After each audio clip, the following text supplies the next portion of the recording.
Guys, ఇక్కడ ఇందాక మనం cost of the project divide by annual కాస్ట్లో మనం ఏంటంటే మనం పెట్టిన cost of the project 1 lakh రూపీకి ఎన్ని ఇయర్స్ రీచ్ అవుతాం అనేది ఫస్ట్ ప్రాబ్లం కనుక్కున్నాం.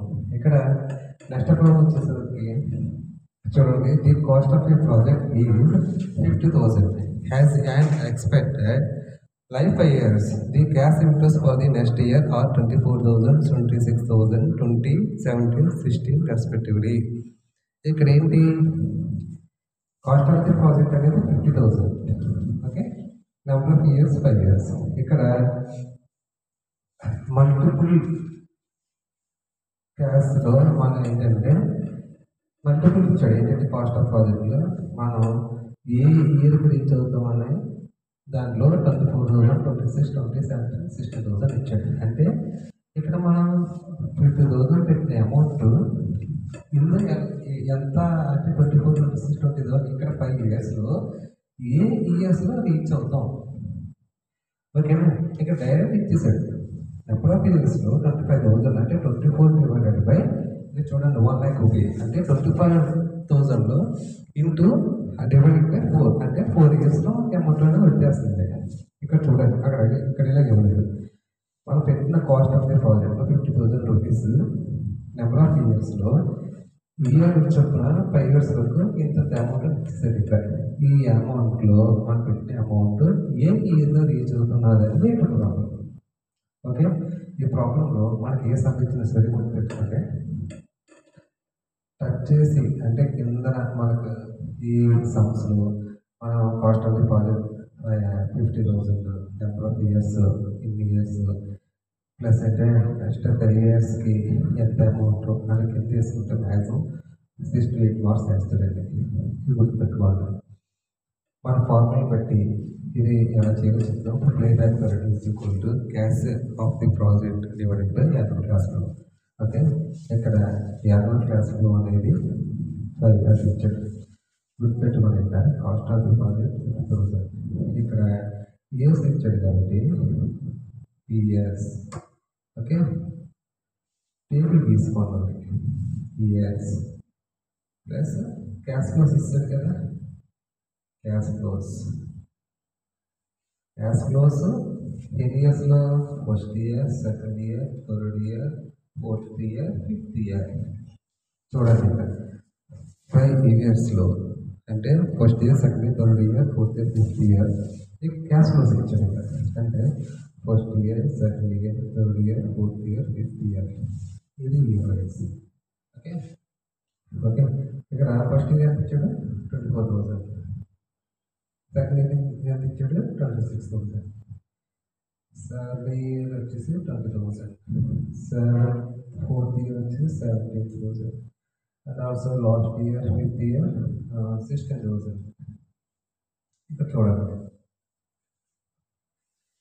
ఇయర్స్ ఇచ్చాడు, క్యాష్ ఫ్లోస్ ఇచ్చాడు. ఇక్కడ ఇంకోటి ఏంటంటే మనం ఈ ఇయర్లో రీచ్ అవుతాము. ఇక్కడ చూడండి, ఈ ఇయర్లో చూడండి, అక్కడ ఏ ఇయర్లో రీచ్ అవుతున్నాం. ఓకే, ఇయర్ రీచ్ అవ్వడం అంటే క్యూములేటెడ్ అంటే ఏంటి, క్యూములేటెడ్ అంటే ఇయర్ టు ఇయర్ మనం కలపడం. క్యూములేటెడ్ అంటే సింపుల్ చెప్పాలంటే cumulated cash flow. Okay, cumulated cash flow అంటే ఫస్ట్ ఇయర్ అనేది మనం మారదు. ఎప్పుడైనా సరే ఫస్ట్ ఇయర్ అనేది మనం మల్టిప్లై యాడ్ చేయడం ఉండదు. అంటే 24,000 అనేది సేమ్ వాల్యూస్. సెకండ్ ఇయర్ వచ్చేసరికి 24,000 plus 26,000, 50,000, 20,000 plus 50,000, 70,000, 70,000 plus 70,000 plus 70,000 and also 87,000, 87 plus 16,000 like 1,03,000. ఇప్పుడు చూడండి క్లియర్గా 1,03,000. ఓకే, ఇక్కడ బాగా గమనించండి, ఇక్కడ మనం పెట్టిన ప్రాజెక్ట్ అంతా 50,000. ఈ 50,000లో మనం పెట్టిన ఇయర్స్లో క్యాష్ ఫ్లోస్ ఇప్పుడు రీచ్ అయింది కాస్ట్ ఆఫ్ ది ప్రాజెక్ట్. అంటే నాకు 50,000 అనేది ఏ ఇయర్లో నాకు అమౌంట్ వచ్చేస్తుంది రీచ్ అయ్యింది. ఓకే, ఇక్కడ ఇక్కడ చూడండి, first year, second year, third year, fourth year, fifth year. నాకు ఎక్కడ రీచ్ అయింది? 50,000 సెకండ్ ఇయర్లో రీచ్ అయింది.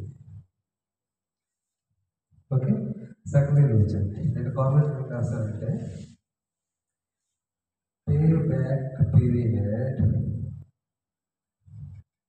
As reached to second year, as reached to second year.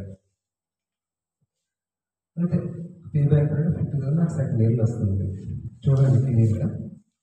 Okay, next one, ఇక్కడ నా పే బ్యాక్ పీరియడ్ సెకండ్ ఇయర్లో అనేది నాకు వచ్చేసింది.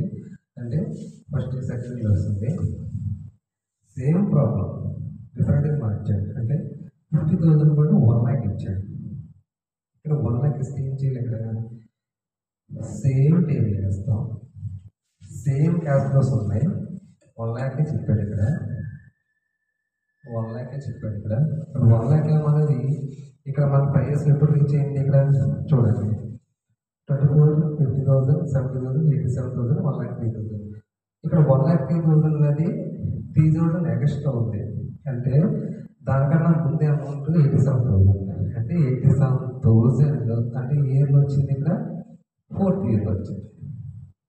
అంటే మనకి దీని నుంచి దీని డిఫరెంట్ అంటే 4.5 years వేసుకోవాలి. అంటే ఐ మీన్ 4.7 years కూడా వేసుకోవచ్చు. ఎందుకంటే దీనికి డిఫరెంట్ చాలా డిఫరెంట్ ఉంది కాబట్టి మనం 4.75 years వేసుకోవచ్చు. అంటే మనకి 4.7 yearsలో నాకు 1 lakh వచ్చింది. అంటే పే బ్యాక్ పీరియడ్ అంటే ఏంటంటే మనం పెట్టిన అమౌంట్ ఏ ఇయర్లో రీచ్ అయింది అంతే. ప్రాబ్లం లేదు. ఓకేనా? డిఫరెంట్ మాడ్యూల్స్ ఇస్తారా, డిఫరెంట్ క్యాష్ ఫ్లోస్ ఇస్తారా. డిఫరెంట్ క్యాష్ ఫ్లోస్ ఇచ్చినప్పుడు టేబుల్ మాత్రం గుర్తుపెట్టుకొని క్యాష్ ఫ్లోస్ వేసుకోవడం, క్యూములేటెడ్ అంటే దాన్ని దీన్ని కలుపుకొని అమౌంట్ వేసుకొని ఇయర్లో రీచ్ అయిందో రాసుకోవడం. సెకండ్ ఇయర్, థర్డ్ ఇయర్ అయితే థర్డ్ ఇయర్ రాసుకొని కామెంట్ కింద ఏం రాస్తారంటే యాజ్ రీచ్డ్ టు, యాజ్ అంటే pay back period as reached to my cash flow in second year.